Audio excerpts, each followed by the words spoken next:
Okay, ito yung temp base na PWM fan controller namin. Ito yung kaya siya temp base kasi may water sensor. And then may socket din yan.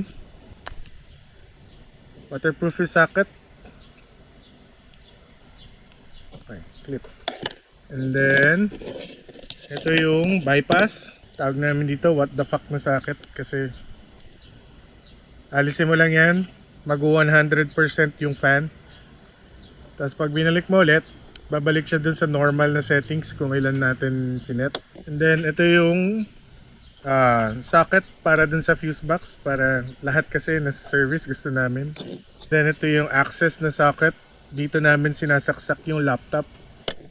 Tapos, and then yung wires, naka-TFZL wires yan na mil spec. Yung ginagamit nila for motorsport wiring. Tapos naka PTE na sleeves, naka heat shrink. May branding ni Brian. Tapos para matanggal yung socket na main, click mo lang yan. Pag click, push. Tanggal na. Tapos pag ibabalik, pull. Serviceable lahat. Yan yun.